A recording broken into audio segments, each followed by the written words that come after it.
Hello po. Okay, so I'm 𝗂𝗂𝒃. I'm a lawyer. I graduated from Ateneo almost 10 years ago. Okay, it's still Feb, so almost 10 years ago, but not quite on the dot. Eventually, I took the bar, passed the bar, and I began working as a legislative lawyer. And then after that, a private practitioner, and I also teach part-time to law school. Wow. So nice. I'm 𝗂𝗂𝒃. Okay. Hi. Hi po. I'm 𝗦𝒂𝗂𝗹. You can call me Ayla for short. I'm currently a 4th year Islamic Studies student, minor in education. So I'm also currently the internal vice president of 𝗂𝒂𝒹 Ateneo Muslim Society. So I'm the internal vice president for female because in 𝗂𝒂𝒹 we have different internal vice presidents for male and females. Then I am also currently the Chief Transparency and Accountability Officer in Samahan Department of External Affairs. And mostly, may ganyan na pala ngayon. Yes, well, before we didn't have that in we're Samahan. under the office of the president. So mostly po lahat ng mga activities ko is aligned with the Ateneo Muslim community since it's really aligned with my course as well and my faith as well. So recently I was given the opportunity to be with Ma'am Darl and Sunggun as the representative of Ateneo de Davao University in Taiwan for the ASEA2 2025. We were told to do an icebreaker. Yes po. And we have to draw. And I hope na you get my drawing. Ikaw po mag-start. Sige, ako na lang. Kasi by seniority. Okay. Pero I suck, so sorry in advance. Okay, so one picture. Okay, see. First word. Graduation? Perfect! Naman di ka guess. Library? Yeah. Yay! At least, okay lang din specific. Dagan big live. I see. Kani. Conference room? What do we do sa conference room? Dialogue. Conference. Which is also called dialogue, which is also called dialogue. Okay, so it's pakighinabi. Ay! Sabihin ko So, you got it na. Okay, sayang. Okay, chapel. Correct. Dali mo magyang imo. Nga no, lisod kayo ang ako Lisod di kaayang ako ang last. Martin Hall? Event man, event. Event? FOE? No. Intrams? Usa pa other than intrams.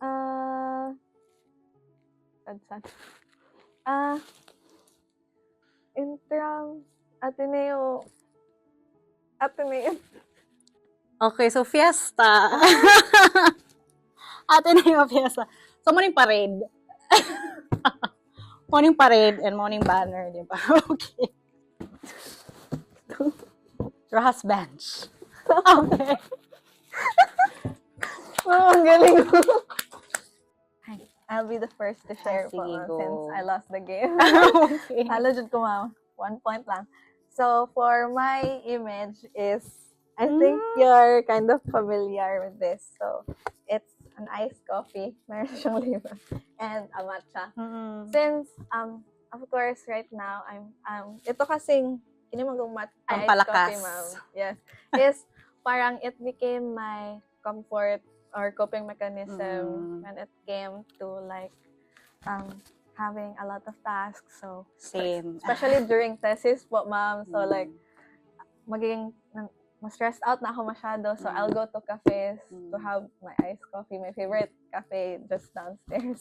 So my drawing, I hope that you can understand it. This one. Actually, the mountain. Yeah, it's I think this image is of different people walking up a mountain, and there are those na una na uba na nag-start pa lang, na uba na ventured out sa trees, and for this is actually an image of an actual experience that I had, which really changed my perspective on life. Because when I was a volunteer, we had a tree planting activity, and it was a disastrous tree planting activity because umuulan, tapos there were students na slide, na injure, and may iba na nawala na. So it was not, I don't think it was a successful activity because we also arrived very late, and basta it wasn't a successful activity per se because we didn't meet the objectives. But when after that, when we regrouped and the volunteers had a reflection session, one of our formators asked us a question. So in that instance where everything was chaotic, how did you find God? And it took us a long time to ponder on that question, because when things are chaotic and are not going your way, and you're pressured and anxious, how do you find God? And it was a reminder to find God in all things, because He is still there even in the chaos, even when things are going your way. And upon reflection, I answered that I actually found God in my co-volunteers. Yeah, what has been the hardest about your transition so far? From Ateneo, I haven't really thought about the future because there are a lot of options, especially for me, since our course really gives us a lot of opportunities. Kato lang, ma'am, like, I've come to a point where I've already asked a lot of my seniors, like, what worked for you? Paano mo nasabing ito yung ginawa mo? Like, what advice do you think is best for me? Because honestly, I've always been a believer that even if I plan something, if God doesn't want it to be for me, it won't really happen for me. So it's always the concept of qadar, or like the will of Allah, that's really carrying me always. And so that's why in my transition from Ateneo to the graduating life, or like what my senior said, being unemployed, is I feel some sense of kind of scared. Honestly, after graduating, I was still in Ateneo. I was in law school in Dr. Way building, the building, no? Pero it was such a different environment. Yes. My law school experience compared to my undergrad experience was a complete 180. Kasi when I was in undergrad, I was very much engaged in extracurricular activities, community involvement. I was, attending these formation sessions. And then when I was in law school, I was just in the four corners of my classroom and only looking at my books and really not giving a care about the rest of the world. And it was such a dichotomy from who I was before and who I became after. And to be honest, I became disenchanted really, since, to get to my goal, I needed to forget some of the, kasi once na you've received this type of formation, there will always be a call, to do more. To go to the peripheries and try to make a change, right? But during the 4 years in law school, I wasn't doing anything. I was stagnant. I was just reading. And it made me feel like, so what was it for then, diba? I felt like I changed as a person. And I also felt disappointed in myself because I couldn't live up to the formation that I received when I was in my undergrad years. And that's why it's also important not to really know your why, and really recall the seeds planted in your heart. And I knew na I wanted to become a lawyer because I wanted to be of service to other people. So, for me, one of the biggest lessons po na na-learn ko sa Ateneo journey ko, especially since I've mentioned po earlier na I'm really into service for others, is that no matter the background ko or other people, I could still be of service for others.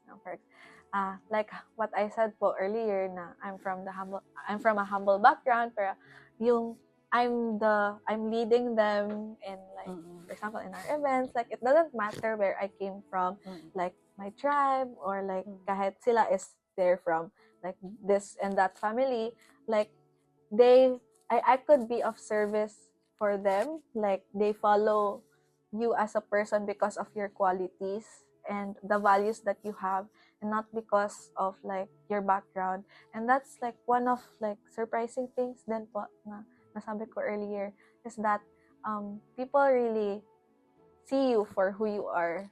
So for me, there are a lot of lessons, no?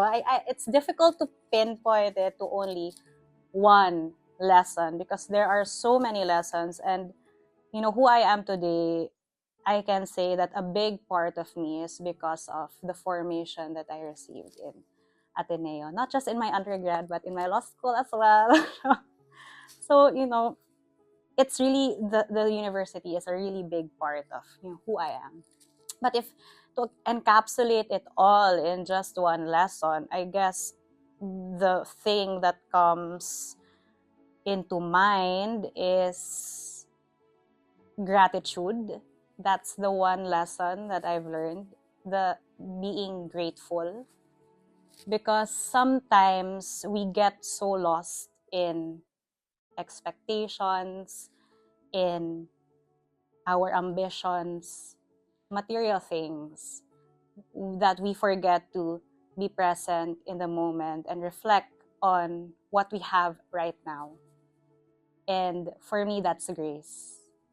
Being able to be grateful to God for where you are at this point in your life, even if you are struggling, even if things don't go according to your plan. The main lesson there is, how do you still become grateful? Do you have any questions? Yeah, for questions me? for you. So, my question for you is, what would you tell your younger self right now? What I want to tell my younger self would be to just move forward, to trust in Allah, to trust in His plans, because what I am right now is a sum of all the experiences that I had, that things didn't go this way, things went this way because it was planned for it to be me right now. Ever since you were so sure of being a law, like you're gonna be a lawyer someday, were there moments, or looking back then po, were there moments where you actually thought otherwise, or parang nag-falter po yung thoughts mo into becoming a lawyer? I was very sure, and it wasn't a concept of, will I be a lawyer? It was always a question of, when will I be a lawyer? And I think also, you know, that I feel grateful for that, actually, that sense of affirmation, that I know what I want and I'm sure that I can do it. And I've always said that it's important to listen to the dreams planted by God in your heart, because these are seeds. For me, these are seeds that are planted by God. And these dreams, they're not planted for nothing. There will always be a reason for that. And you have to recognize that. And don't shy away from it. And really listen. Listen, because when you listen, you will understand your purpose. Okay? Dire?